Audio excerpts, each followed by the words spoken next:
Venkateswararao, Venkata Padma hospital, Vizianagaram. అందరికీ నమస్కారం. ఈరోజు మనం ఎవరైనా బర్త్డే చేసుకుంటే బర్త్డేకి మనం జనరల్గా ఏమడుగుతాం అంటే ఏజ్ అడుగుతూ ఉంటాం, ఎన్ని సంవత్సరాలు పూర్తయిందని. సో దాన్ని ఏమంటారంటే అది కాదు క్రానలాజికల్ ఏజ్. అంటే డేట్ ఆఫ్ బర్త్ నుంచి మన ఇయర్ క్యాలిక్యులేట్ చేసి దాన్ని క్రానలాజికల్ ఏజ్ అని అంటాం. రెండోది బయలాజికల్ ఏజ్. అంటే కొంతమంది ఏజ్ అప్రాప్రియేట్గా కనబడరు. కొంతమంది తక్కువ ఏజ్ ఉంటుంది, ఏజ్ ఎక్కువ కనబడతారు. కొంతమంది ఎక్కువ ఏజ్ ఉంటుంది, తక్కువ ఏజ్లో కనబడతారు. దీని కారణాలు ఏంటి, అసలు దీన్ని ఏమైనా మనం మార్చుకోగలమా, అంటే మన ఏజ్ తక్కువగా కనబడడానికి మనం ఏమైనా చేయగలమా అనే పాయింట్ మనం డిస్కస్ చేద్దాం. సో మనకి ఇక్కడ 2 పాయింట్ తెలిసినాయి. ఒకటి క్రానలాజికల్ ఏజ్, రెండోది బయలాజికల్ ఏజ్. క్రానలాజికల్ ఏజ్ అంటే మనకి date of birth.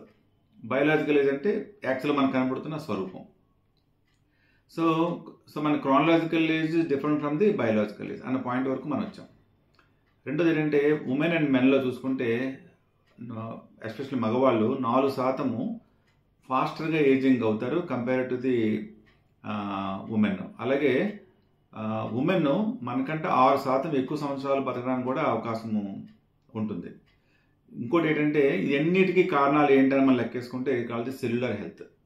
Cellular health అని అంటే ఏంటంటే మన ప్రతి కణంలో, మన బాడీలోని ప్రతి కణంలో, అంటే చర్మంలోనే కాదు సెల్యులర్ భాగాలతో లివర్, హార్ట్, కిడ్నీస్, మన పేగు, ఇలాంటి అన్నిటిలో ఉన్న ప్రతి కణంలో ఉన్న ప్రతి కణం యొక్క ఏజే మన యొక్క బయలాజికల్ ఏజ్.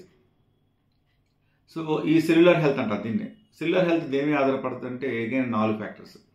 ఒకటి మన బయలాజికల్ హెల్త్, రెండోది ఎన్విరాన్మెంటల్ ఫ్యాక్టర్స్, మూడోది మన యొక్క లైఫ్ స్టైల్, నాలుగోదేమో మన యొక్క జెనెటిక్స్.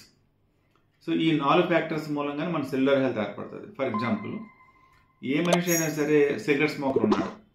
సిగరెట్ స్మోక్ ఉన్నవాడికి శరీరంలో చాలా ఇంటర్నల్ పార్ట్స్ ఎఫెక్ట్ అవడానికి అవకాశం, ఎస్పెషల్లీ లంగ్స్. సో లంగ్ యొక్క age compare to other parts of the body డిఫరెంట్గా ఉంటుంది. సో అట్లాగే మనం హార్ట్ యొక్క ఏజ్, స్మోకర్స్కి హార్ట్ యొక్క ఏజ్, అలాగే డ్రింకర్స్, ఎవరైతే ఆల్కహాల్ రెగ్యులర్గా కన్జ్యూమ్ చేస్తారో వాళ్ళకేమో లివర్ యొక్క ఏజ్ మారిపోతారు. ఎవరికైతే మనకి డిఫరెంట్ పార్ట్స్ 20% ఆఫ్ ది పీపుల్కి ఎవరికైతే లోపల ఇంటర్నల్ పార్ట్స్ ఏజింగ్ ఉంటుందో వాళ్ళలో 50% risk of the early deaths common. Especially heart ఫెయిల్యూర్తో చనిపోవడానికి అవకాశం ఉంటుంది. ఇప్పుడు హార్ట్ యొక్క ఏజ్, బయలాజికల్ ఏజ్, తన ఏజ్ మారిపోతాయి. అలాగే బ్రెయిన్ యొక్క ఏజ్, మన బ్రెయిన్ యూజ్ చేయడం మనం తక్కువ చేసాం అనుకోండి. ఇప్పుడు ప్రజెంట్ మనకున్న పరిస్థితులు ఏంటంటే మొబైల్ ఫోన్ ఎప్పుడైతే మనం ఎక్కువ వాడడం మొదలు పెడుతున్నామో that has impact on the మన brain age and even vascular age. So ఎప్పుడైతే మన యొక్క అలవాట్లు, అందుకని లైఫ్ స్టైల్ అంటాం.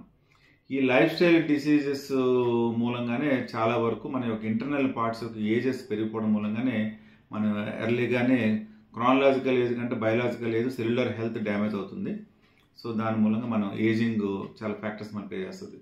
సో ప్రాపర్గా మంచి నిద్ర, regular exercise, especially cardiovascular health.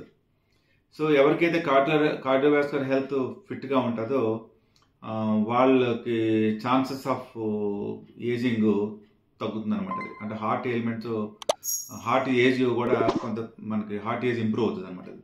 So ఇవన్నీ ఎన్విరాన్మెంటల్ ఫ్యాక్టర్స్, ఎయిర్ పొల్యూషన్ ఎక్కువైంది అనుకోండి, లేకపోతే ఫుడ్ ద్వారా తీసుకుంటున్న కలుషితం ఎక్కువైంది, వాటర్ కంటామినేషన్, వాట్ నాట్, ఏదైనా సరే మన యొక్క ఇంటర్నల్ పార్ట్స్ ఎఫెక్ట్ అవ్వడానికి ఏదైతే కారణాలు అవుతున్నాయో మన చెడు అలవాట్ల దగ్గర నుంచి మన ఎక్సర్సైజ్ పూర్తిగా చేయకపోవడం, ఒబిసిటీ కారణము, ఇలాగే బ్యాడ్ హ్యాబిట్స్, ఇలాంటివన్నిటి కారణంగా మన సెల్యులర్ ఏజ్ మారిపోతుంది. కాబట్టి మన బయలాజికల్ ఏజ్ మారిపోతుంది.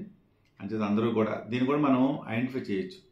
మన టోటల్ బాడీ హెల్త్ చెకప్లో మన యొక్క సెల్యులర్ హెల్త్ని కూడా ఎలా ఉన్నదన్నది మనం ఐడెంటిఫై చేసుకోగలిగితే వాళ్ళు హెల్తీగా ఉంటారు. ఏ పార్ట్లో అయితే మనకి హెల్తీనెస్ తక్కువ ఉందని అనుకుంటే దాని ప్రివెంట్ ఆస్పెక్ట్ గురించి, దాని ట్రీట్మెంట్ పార్ట్ గురించి ఆలోచిస్తే మనం సేఫ్గా ఎక్కువ కాలము ఆరోగ్యకరంగా, అందంగా బతకడానికి అవకాశం ఉంటుంది. Thank you very much.